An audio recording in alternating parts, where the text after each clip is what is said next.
Yo, what's the deal? It's your boy, the Kid Blast. We up here at Firehouse Studios for a special episode of Firehouse Ignite with a very special guest, Taylor Bennett in the house. My dog, appreciate you having me, fam. Appreciate you for sliding feeling, on my fam? guy? I'm good. How you been? Of course, man. Y'all holding it down the city, man. Good, man. It's hot outside, man. You know, we're doing these juke parties and shit. How's that getting the heat? It's crazy, man. It's been quite the experience, man. You know, Chicago dance culture is like 40 years plus. So like, Facts. it's a lot of OGs, a lot of education of, you know, not just footworking, but, you know, the other dances as well, bobbing, bopping, you know what I'm saying? And just so many different, you know, levels of dance as well as the music, house music, you know. What's like the demographic of those type of parties? Like, are you getting OG? Are you getting the OGs Yeah, to come no, out? for sure, yeah. And I'm glad you said that.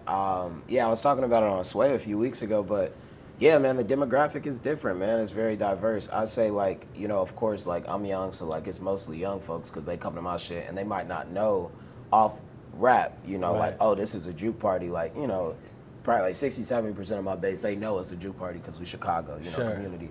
Then it's 30% just, you know, like, fans coming to experience. And then, you know, like I said, you got the OGs that's out there, like, not like we not just throwing parties and motherfuckers is like standing around and it turns out Right. like nah, like it's like actual footwork battles and, Yeah. you know, like juking and like, you know, stuff like that going on. So it's been dope, man. Like it's been a minute since I've been to a juke party, and one of the artists that's featured on the track, Lala Too Much, she's a little bit younger than me. Yeah. And she actually told me before we did that party, she was like, I've never been to a juke party, and it blew my mind because, you know, for us, like juke parties, it could be like Usher playing, slow grinding, but, you know, for other generations or like the OGs, like they actually have tracks, like they're actually battling, like it's Yeah. actually Has more of like a b-boy, like a exactly take on it. exactly like a real dance culture, Yeah, you for know, sure. behind it, and like our culture, because like we created footwork, we created juke, you know, Yeah. versus like, you know, what we see on TV type shit, you know? Absolutely. Yeah. I'm originally from California, so when I Word. when I Okay. came to Chicago like 8 years ago, and that was my introduction to like the whole juke scene too. It was like Yeah. it was like really kind of like at its height at that time almost. Exactly, it was at its height, and that's like a big thing. Like my homie that's behind the camera, his big brother is a part of Creation. Nice. So like, you know, like they're one of the original footwork and crews, and Sway came here for like my block and covered footwork, and it was on MTV, and That's it. you know, like it's just like, again, like it's a lot of different generations, and I think when it comes to like the music, a lot of times with hip hop, you know, now we're stepping out of Chicago, just like hip hop in general. Yeah. It's like a lot of separation between like listening to music, because like when I was a kid, my mom loved like Outkast, but like Sure. there was certain records she didn't want to play around me, and I love Lil Wayne, but like, you know, I couldn't just spin Lil Wayne in the car with my OG shit. Look out like, what? You know, even though she knew I was listening to it. Right. So it's kind of just a disconnect. So that's what really made me a fan of the juke, you know. I feel that. Is like, this is something that's generational, this is something that's cultural, and it's also something that, you know, I think people outside of Chicago need to understand as well. You know what I'm saying? Definitely, And definitely. vibe out, yeah. That's dope as hell. Yeah, we talking about that record Too Much with King Louie and Lala Yes, Too Much sir, on Ski. that you definitely went viral with that one. Like My dog, thank you, man. what I really loved is like the marketing behind it. Like you went and kind of like hit all the high schools. Yeah. You know what I'm saying? Yeah. It was like, yo, we outside, like it's a We juke party. outside, You know what I'm yeah, saying? yeah, Like yeah. I thought that was like real grassroots and like some shit that you really don't see too many artists at this day and age, you know what I'm saying, doing for anything. I think it's like a thing, like, you know, because it's interesting. And for anybody that doesn't know, I know you probably know, but, you know, I'm an independent artist, me and my brother. So it's like, we've always done our own marketing. We've always figured out our own distribution and promotion and shows and shit. But it was funny once we got later on in our career and I started to meet like more artists that had major label deals, I started to realize, you know, them motherfuckers not on the back of pickup trucks screaming, get the new blah, blah, blah, dropping this Friday. You know, like it's because they have like a classroom of people that they service, and like they put money behind them. They have like specific plays, but it's certain things. It's mostly just as- internet though. It's mostly online internet. presence. It's not IRL. And Yeah. even the stuff that is IRL, you know, I always remember saying this, like me and Chance, when he was doing 10 Day, came up with the idea of going to the selective enrollment high schools. Like, we've been doing this same play for Okay, years and years. nice. And I remember we used to say that, you know, you could be a rising artist that gets signed to a major label, and they could put 3 billboards in Chicago and some of the prime time locations, and you might not get as much support as if you had gone to your local high schools, your local hangout areas, your families, your churches, and like actually passed out your music to people that know you, that generally will come and genuinely will come support you, Yeah, for you sure. know, at your shows. And like that's what a lot of artists kind of lack. So, Absolutely. you know, yeah. That's definitely. I definitely feel like this younger generation needs that mentorship and that strategy and that wisdom, because they're thinking everything's on the internet, and all they got to do is make a viral TikTok, and Yeah, you know, I the think, job like, is done. But that doesn't have a lasting effect. That might have like an effect in the now. Yeah, but it's not. It doesn't I connect think, you. like with my the pops real always fan base. says, his granddad used to say to him, you know, some people are smart, some people work hard. It's good to be one, but it's better to be both. And any true smart man knows that you don't just work hard, but you also have to work smart. So you have to do both. So I feel like for what's interesting for me and my brother is, like, you know, we came up off SoundCloud and YouTube. Sure.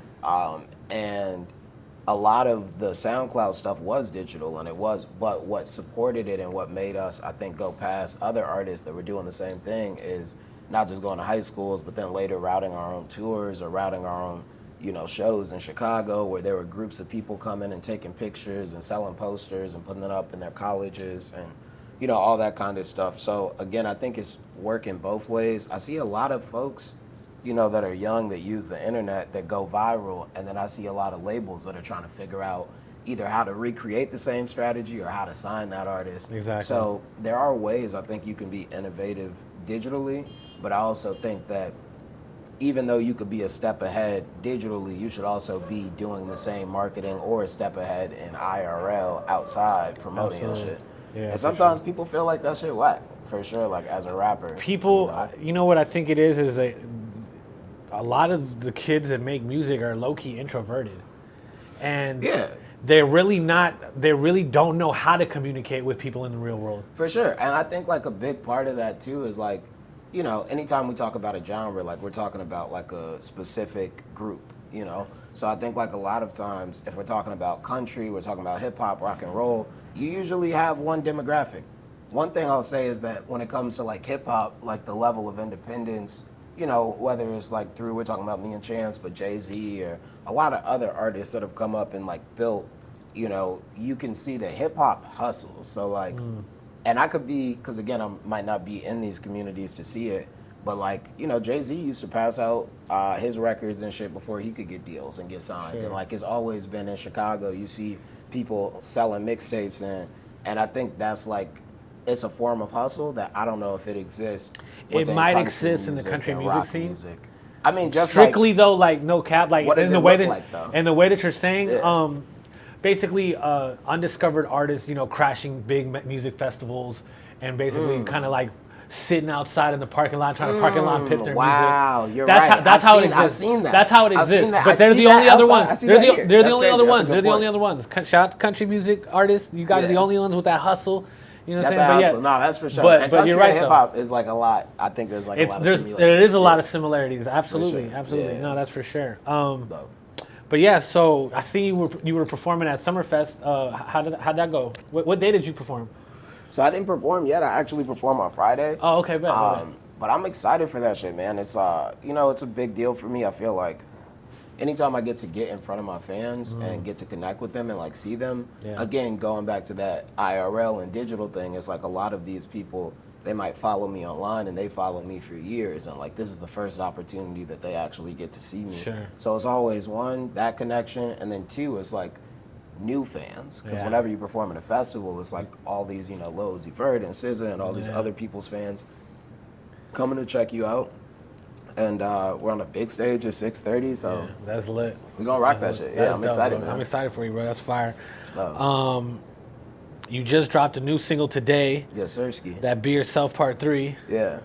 Tell me about that. Who produced that? My boy DJ Werner produced it. Okay. And I say like it's really like a letter to Chicago.